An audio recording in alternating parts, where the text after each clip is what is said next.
ইয়া আইয়ুহার রাসূল বাল্লিগ মা উনসিলা ইলাইকা মির রাব্বিক। রাসূল আপনি তাবলীগ করেন। তাবলীগের তো আবার ধরন আছে। এখনকার মানুষ তাবলীগ মনে করে এই পিঠের মধ্যে ব্যাগ নিয়ে হাড়ি পাতিল নিয়ে মসজিদে মসজিদে থাকা মনে করে এটাই তাবলীগ। ঠিক না? কথা কয় না, ঠিক না? ওরা তাবলীগ মানে কি শিখায়? ওরা মসজিদে থাকে আর খায়, মসজিদের ইলেকট্রিসিটি ব্যবহার করছে, মসজিদের ভিতরে খাচ্ছে। যাই হোক, যারা যারা মসজিদে খাক সেটা আমাদের সমস্যা না, কষ্ট লাগে।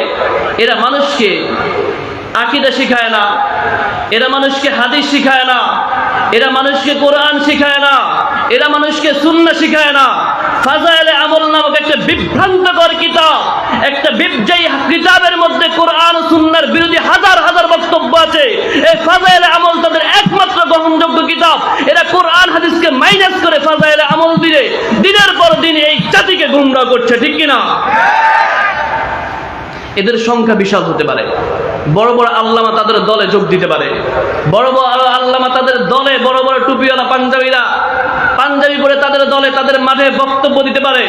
কিন্তু আমাদের দাবি হলো, ইতিহাস কি বলছে?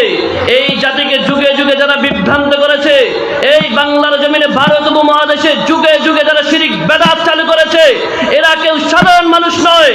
ইতিহাস বলছে এই ভারত উপমহাদেশে যত শিরক বেদাত চালু হয়েছে সবগুলো ভণ্ড টুপিওয়ালাদের কারণেই সৃষ্টি হয়েছে। সুতরাং টুপিওয়ালা দেখলেই পাগল হয়ে যাবেন না, সাবধান থাকতে হবে। ভারতের বিগত দিনের প্রেসিডেন্ট মনমোহন সিং এর মাথায় পাগড়ি ছিল, তার মানে সে বড় আল্লামা হয়ে যায় নাই। রবীন্দ্রনাথ ঠাকুরের অনেক বড় দাড়ি ছিল, এর মানে সে বড় আল্লামা নয়। সুতরাং দাড়ি টুপি দেখলে পাগল হয়ে যাওয়া যাবে না। ব্যক্তি যে বলছে তার কথাগুলো কোরআন হাদিস কিনা, সে যে বলছে তার বাপ দাদার কিচ্ছা কাহিনী কিনা, এটা জানতে হবে। ঠিক কিনা? আল্লাহ তাআলা তৌফিক দান করেন। আল্লাহুম্মা আমিন। জোরে বলেন আমিন। ওই যে আপনাদের আওয়াজ কম হয়ে গেছে, রাগ করেছেন মনে হয় আপনারা আমার সাথে। আমাদের দেশে আমি যেহেতু হানাফি মাযহাব থেকে আসা, এই জন্য হানাফি মাযহাবের তলার খবর জানি। ঠিক না? তলার খবর জানি, এই জন্য কিছু বিষয় বলি। আমরা মাযহাবী ভাইদের সাথে বিদ্বেষ পোষণ করছি না, যদিও আমাদের কথা তাদের বিরুদ্ধে চলে যায়। আমাদের কথা তাদের বিরুদ্ধে চলে যায়, যেতেই পারে। হাজার হাজার হুমকি আমার বিরুদ্ধে আছে, আমাকে যেখানেই পাবে সেখানেই মেরে ফেলবে।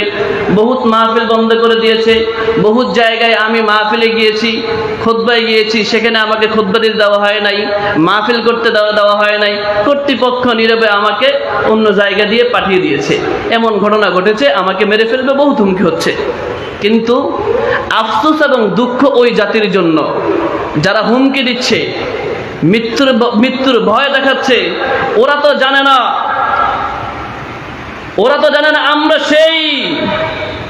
আমরা সেই ঈমান কলবে জিন্দা রেখে সেই ঈমান নিয়ে চলাফেরা করি।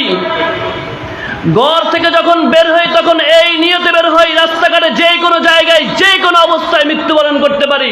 প্রত্যেকটা সেকেন্ডে মৃত্যুর জন্য প্রস্তুত থাকি ইনশাআল্লাহ। এ মুসলমান, তবে আফসোস হানাফি ভাইদের জন্য, যতদিন পর্যন্ত আমি বেঁচে থাকবো ততদিন পর্যন্ত হানাফি মাযহাবের বিভ্রান্তকর বিষয়গুলো নিয়ে কথা বলবোই ইনশাআল্লাহ।